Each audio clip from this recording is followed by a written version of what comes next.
Bonjour les amis de la nature et les amis qui sont joyeux d'être vivants. Mais oui, je dis qu'ils sont joyeux d'être vivants, mais ça, il faut se l'imposer, parce que devant les impositions vraiment dictatoriales qui nous sont imposées, c'est difficile d'être serein et de trouver une attitude sereine, mais aussi de sécurité dans ce monde actuel. Donc l'homme, vous le savez, est un animal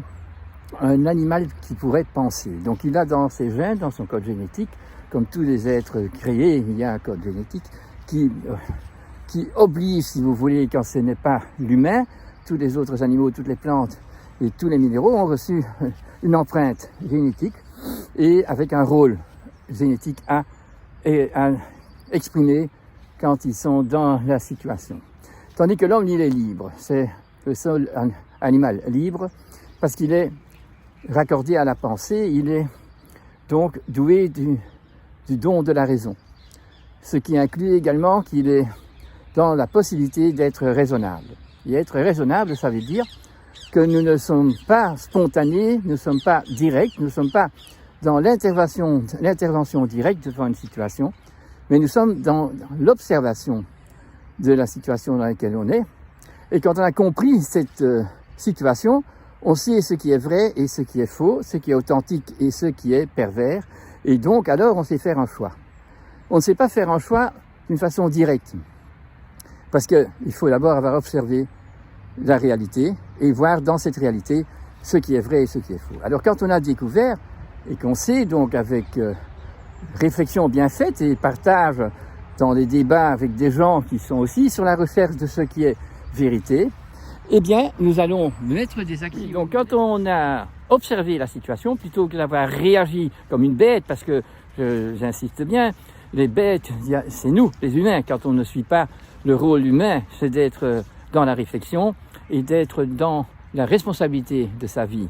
Donc les animaux, ils sont animés par leur code génétique et ils vont répondre à ce qu'on appelle leur instinct quand c'est les animaux et à leur force éthérique quand c'est des plantes. Donc ils répondent à des notions que la création a mis dans leur code génétique et qui va répondre, si ce sont des plantes, au climat, aux substances qu'il y a dans la terre arable. Et tout ça, ça se passe sans que nous intervenions. Maintenant, quand on a compris comment ça se passe, eh bien, on sait qu'un cactus, on ne va pas le planter là où il y a beaucoup d'eau et on doit respecter ces choses-là si on veut faire une culture du cactus. Maintenant, si on veut faire une entreprise qui doit rapporter beaucoup d'argent, on va exploiter le cactus et on aura trouvé des moyens tout à fait faux, tout à fait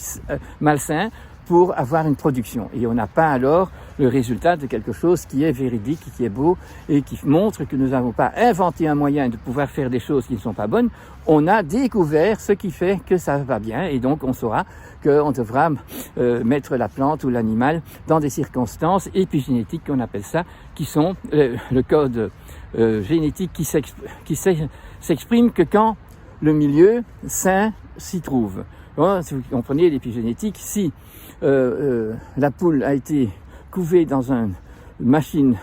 à chaleur et dans une certaine humidité qui est tout le temps la même, ce qui n'existe pas dans la nature, eh bien, elle ne sait pas qu'elle s'est couvée. Parce que si on la met alors avec d'autres poules et que les autres poules se mettent à couver, alors il y a la possibilité d'éveiller les codes de leur génétique qui sont endormis parce qu'ils n'ont pas été éveillés par un contact normal de la vie de la poule. De la même façon, quand l'enfant n'est pas passé par les voies basses pour la naissance, il n'aura pas eu de défi avec l'air, lui qui sort du ventre de la maman dans une matrice où il n'y a pas d'air, où il n'y a pas de son, il y a des vibrations sonores et qui ne sont pas du tout la même chose que la parole que dit papa à maman ou à son bébé. Donc ce n'est pas la parole, la voix et la parole ne viennent que quand on est dans l'air. Et là, une fois qu'on a la parole, dans le monde de la parole, nous avons le verbe qui précède la parole et qui va faire que viennent sur terre donc des plantes et des animaux qui ont été prévus. L'homme qui réfléchit, il sait donc observer, parce que si réfléchir, on sait le faire que si on a des données et que ça vient en réflexion. Donc on n'est pas bête à directement intervenir sans avoir compris ce qui se passe. On doit faire des expériences ou partager des expériences d'autrui. Et c'est pas parce que le bœuf grossit plus vite chez cette entreprise-là qu'il fait des choses bien. Parce que c'est pas grossir qui est l'important. C'est la santé. Et la santé, c'est pas attraper un poids excellent qui rapporte bien le portefeuille de celui qui va pas sacrifier, mais qui va exterminer sa bête pour avoir beaucoup d'argent. C'est donc pas le but élevé de l'existence humaine. Donc cette approche céleste qui est donnée à tout être humain dans toute liberté n'est pas donnée en liberté aux plantes et aux animaux. Et chaque race ici de ces chiens ont un rôle spécifique. Ils sont chiens dans la totalité, mais il y a pour chaque race une donnée épigénétique. Par exemple, le berger, il va être un berger qui va être le compagnon d'un humain qui lui demande de berger, que ce soit des moutons comme ferait ce chien-là. Je m'excuse, je pensais que je filmais. Donc, à chaque race, il y a une expression de leur code génétique. Et cette expression est saine et est faite naturellement, fidèlement, selon la conformité, sauf si l'homme a fait que ces animaux ne sont pas dans un milieu où son épigénétique en sort. Donc, dès qu'on a raté un contact, on n'a pas initié l'animal ou la plante ou l'homme, mon bébé, à des normes du mammifère, déjà tout petit quand il est tout petit, et que le mammifère n'a pas reçu le lait de sa maman, ben, il n'aura pas eu le colostrum, donc il lui manquera une possibilité d'avoir une défense immunitaire, qui est gratuite si la maman donne le sein. Et donc il y a un problème quand on ne l'a pas fait. Donc chaque fois qu'on a dévié de l'ordre que la nature nous propose, parce que la nature propose à l'homme et impose à l'animal, mais il impose aussi un environnement génial, parce que sinon l'animal ou la plante n'aurait pas poussé quand elle est sauvage. Donc une fois que l'animal ou la plante est domestiquée, elle est apprivoisée, elle a reçu une alternative, et le loup qui tue les agneaux devient le protecteur des agneaux, parce qu'il a un vrai bon Dieu sur terre qui est visible, et que s'il fait comme le bon Dieu, s'il fait à l'image de ce que propose la nature, eh bien s'il accepte ça, eh bien on va avoir un monde en beauté, puisque la nature va répondre en soutenant l'évolution, en donnant des races différentes selon qu'on est dans un terroir ou dans un autre, et donc chaque terroir aura des animaux et des plantes typiques de cet endroit. Mais maintenant, si on pollue partout de la même façon, si on met des engrais chimiques partout de la même façon, si on enferme tous les animaux dans des entreprises, dans des exploitations, et bien partout ils sont maltraités, et nous avons des animaux qui n'ont pas pu exprimer leur santé, et qui ont simplement permis aux exploitants de gagner beaucoup d'argent, mais d'imposer à tous les autres humains et à tous les animaux une situation très grave. Donc quand quand on a compris ça, on sait que nous ne pouvons pas répéter ces fautes que nous voyons se faire depuis bien longtemps, et dans lesquelles nous avons à subir les conséquences. Donc on subit les conséquences aujourd'hui, on est imposé de mettre un masque, on est imposé de prendre une distance de 1,5 mètre dans la plupart des pays. Mais bon, alors on va réfléchir, et quand on réfléchit, on va se rendre compte que c'est faux, que l'axiome du masque, que ce n'est pas possible qu'il puisse empêcher un virus de ne pas s'implanter dans le corps de l'animal ou de l'homme qui l'invite selon sa dégradation physiologique et surtout sa dégradation immunitaire. Donc c'est le message de la dégradation qui impose à un virus ou à une bactérie ou à un mycélium, donc un champignon, à venir se mettre, quand c'est le champignon entre les orteils, parce qu'il y a beaucoup d'humidité et que je ne mange pas assez de fruits et de légumes qui contiennent les vitamines A, D, E, et bien voilà que je vais sortir moitié de la botte dans laquelle je suis et qui est trop humide, et manger mieux, et vous verrez que le mycélium il arrête de se multiplier, puisque lui il n'a pas à imposer sa place, il ne vient que pour nous imposer à notre corps physiologique et à notre corps immunitaire sous ce système de se mettre en marche et de faire les choses telles qu'il faut. Nous avons donc bien compris aujourd'hui que nous devons chercher la vérité dans la réalité, l'authenticité dans la réalité pour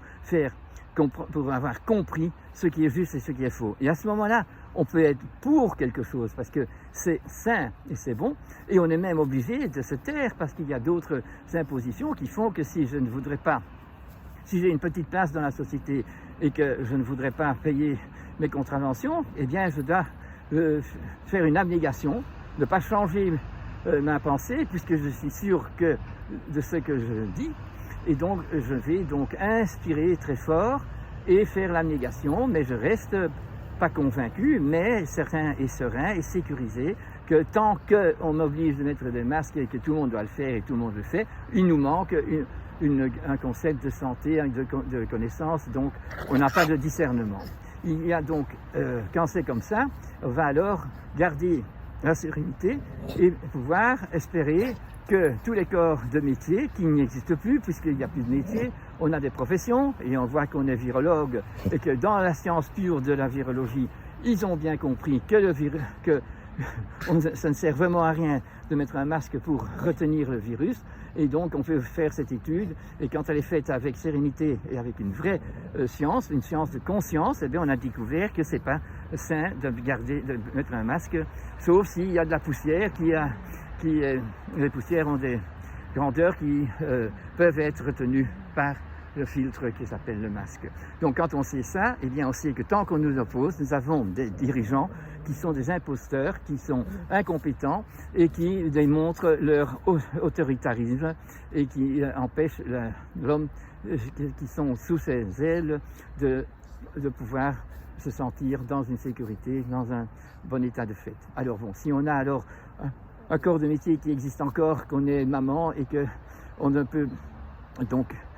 qu'on nous interdirait de donner le sein, eh bien on va trouver tous les moyens pour quand même donner le sein. Et si on est ici dans une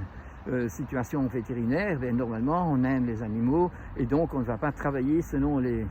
directives que nous donne notre profession, de donner à tous les animaux, que ce soit des chevaux, quand on est vétérinaire spécialiste chevaux, vétérinaire spécialiste chien ou chat, et chaque fois qu'on a un spécialisme, on suit des directives qui ne sont pas du tout saines et qui sont très malsaines parce qu'elles ne sont pas en accord avec les lois de l'animal qu'on doit soigner. Donc la maladie vient parce qu'on les met dans des circonstances maladives, on donne à tous une alimentation qui est artificielle, qui est du ersatz, qui est du faux, et donc on va pas dans le sens de la biologie, on n'est plus dans ce langage-là, et on va trouver alors des médicaments et des moyens pour prolonger la vie d'un animal qui n'est jamais dans son épigénétique et dans sa santé. Et donc voilà, quand on a fait ça et qu'on trouve assez de confrères ou de consoeurs qui sont dans cette optique-là, eh bien nous pouvons éditer et essayer de contacter le plus possible de gens pour exprimer une vérité qui pourrait aider tous les animaux sur Terre, toutes les plantes et toute notre air autour de nous de diminuer l'imposition de pollution dans laquelle on est. Donc il ne faut pas suivre les yeux fermés ce qu'on vous dit, mais pouvoir détecter exactement ce qui est juste et faux. Et alors on peut mettre le point sur le i sur l'erreur qui s'est faite. On ne doit pas condamner celui qui fait mal, mais on doit condamner ce qui est mal. Et comme ça, on pourrait espérer que celui qui fait les fautes telles qu'elles sont décrites quand on est dans l'objectivité claire, eh bien qu'il puisse se convertir et devenir un participant à la santé du monde. Mais voilà, de savoir mettre le point sur le i, savoir ce qui est juste et ce qui est faux, est quelque chose de bien. Je veux vous dire qu'aujourd'hui, toute la société a dépassé est détachée de tout ce qui est véridique, de tout ce qui est réel, et parce qu'on ne fait pas un métier. Donc, quand on a un chien dans tous les pays du monde jusqu'à un certain moment, eh bien on avait un collier qui était le moyen de reconnaître son chien, et que les gens qui rencontrent un chien qui se balade, ils savent, il a un collier, eh bien il appartient à quelqu'un. Et comme c'est un chien qui connaît son chemin et qui est simplement allé faire un tour chez le boucher pour amener les victuailles de son patron, eh bien, il ne sera pas kidnappé par des gens qui se disent bien et qui le mettent dans une SPA, qui lui donne alors un chip dans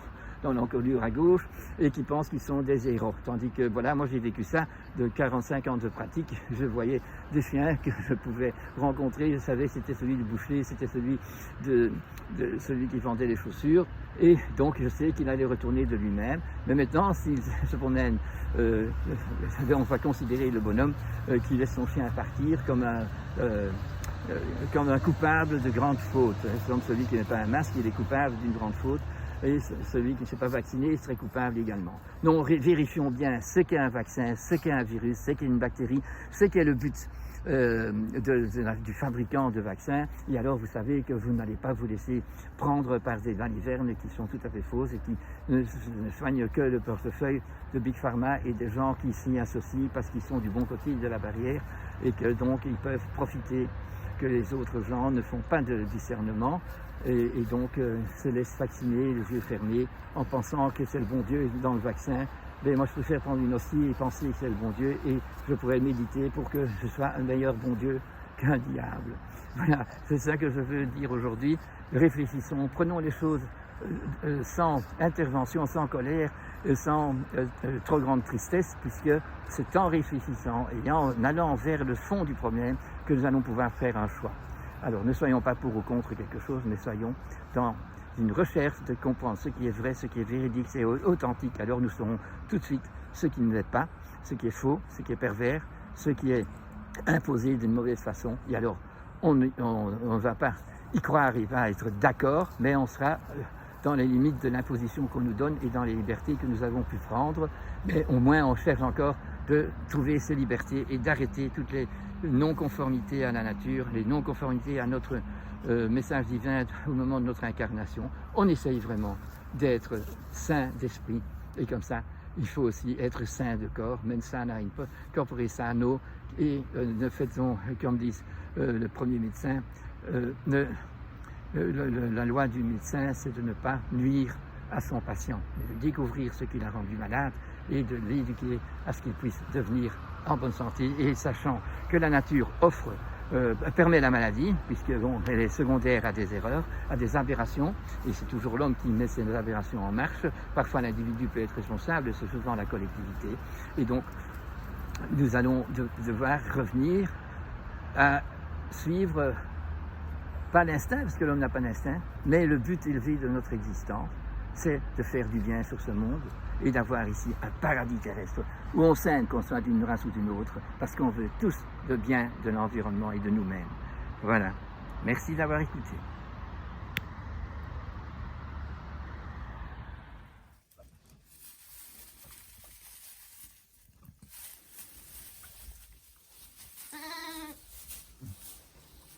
Un agneau de 2-3 jours.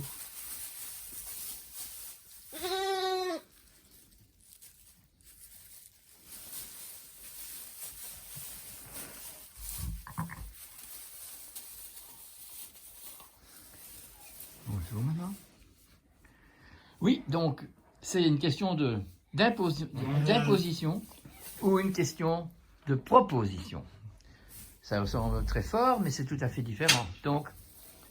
la nature, la création, impose à toute la nature, sauf à l'homme, de suivre un code génétique, un code de vie spécifique de sa naissance, que ce soit une plante, chaque sorte de plante, elle a chaque fois la possibilité et le devoir d'exprimer son code génétique. Voilà le deuxième.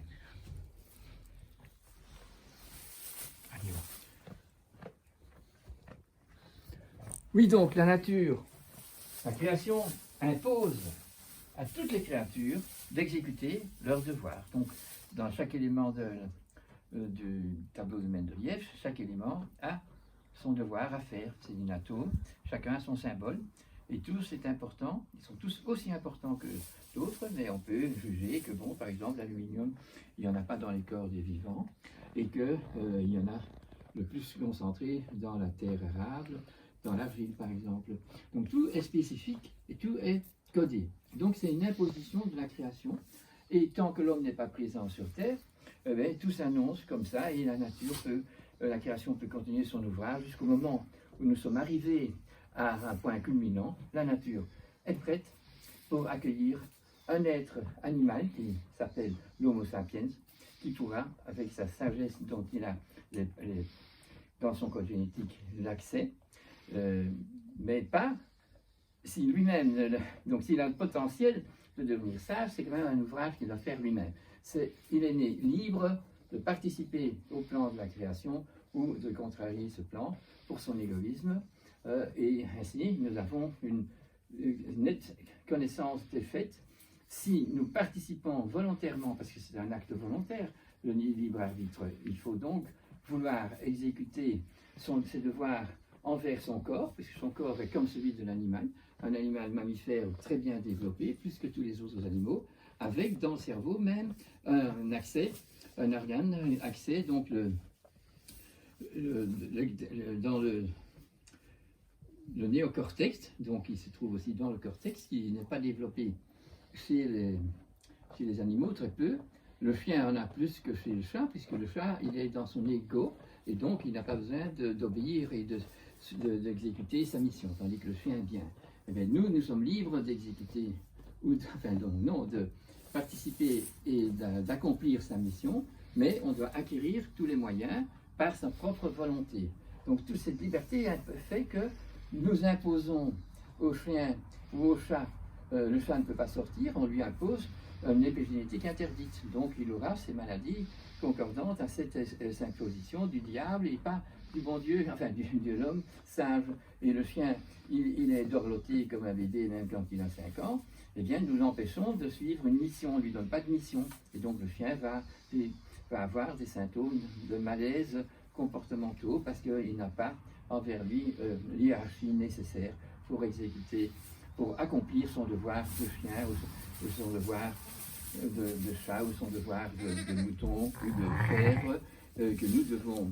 appliquer selon les lois de la nature. Et alors nous sommes des bons maîtres et nous avons une harmonie, mais chaque fois nous voyons que nous ne pouvons pas librement faire n'importe quoi, parce que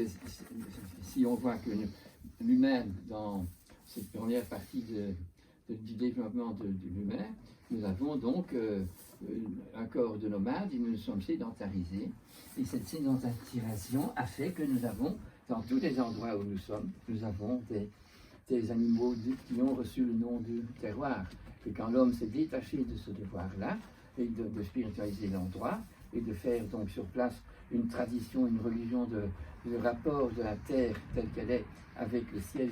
qui est notre but existentiel en tant qu'être spirituel, et bien si on ne veut pas être cette étincelle spirituelle qu'on regarde ici, eh bien alors il va permettre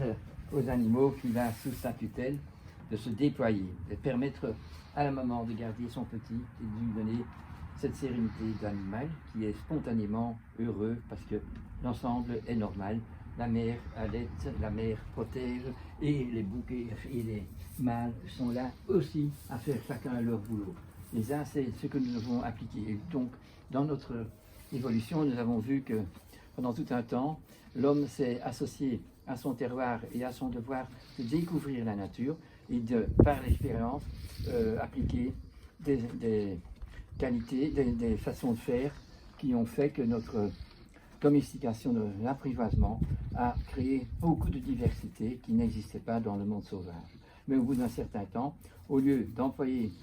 d'avoir compris les découvertes et de ne pas passer dans le diabole, c'est-à-dire casser l'atome, casser les symboles, nous sommes donc cassé le verbe, et bien nous appliquons maintenant d'une façon diabolique des inventions qui nous permettent d'avoir des applications pratiques et faciles, mais qui nous détachent du monde, de la nature, de notre création. C'est notre devoir donc de faire ce chemin de volonté, de vouloir s'appliquer à notre but existentiel, à notre vocation qui nous est donnée à la naissance. Mais nous sommes libres de le faire ou pas le faire. Alors quand on arrive au Covid-19-20, eh nous sommes dans la preuve que ce n'est pas le virus qui est en problématique, puisque lui, il n'impose rien, mais c'est nous qui avons dégradé notre immunité de telle façon, dégradé notre moralité de telle façon que ce virus peut nous atteindre dans le but même de nous faire prendre conscience des erreurs que nous avons faites, donner à notre corps l'occasion de remettre en fonction les fonctions physiologiques pour faire de la fièvre, faire des intoxications, et en même temps éveiller notre système immunitaire, parce que l'immunité, c'est ça, c'est un don. Et si on n'a pas appliqué ce qu'il faut, et que c'est déjà depuis des générations, nous sommes généalogiquement dans un devoir beaucoup plus difficile à appliquer, puisque nous portons sur nous les erreurs et les non-applications du libre arbitre de nos ancêtres. Voilà, c'est complexe, mais quand même c'est simple. Donc alors, une bonne idée, c'est quand même de dire que mon corps, il est créé pour faire du bien, pour être bien, Donc, même s'il y a des problèmes au niveau de mon mental, au niveau de mon cœur, qui ne supporte pas ce qui se passe dehors, eh bien, on va danser, on va chanter, on va dessiner. Et quand on fait ça, eh bien, notre corps a de nouveau pris une autorité. Et alors, mes erreurs mentales peuvent se calmer. Et cette paix va me permettre de réfléchir, d'employer mon néocortex, de faire contact avec ce monde de l'au-delà et devenir serein. Et comme ça, pouvoir appliquer de nouveau ce qui est social et ce qui est participatif avec tout ce qui est créé. Merci.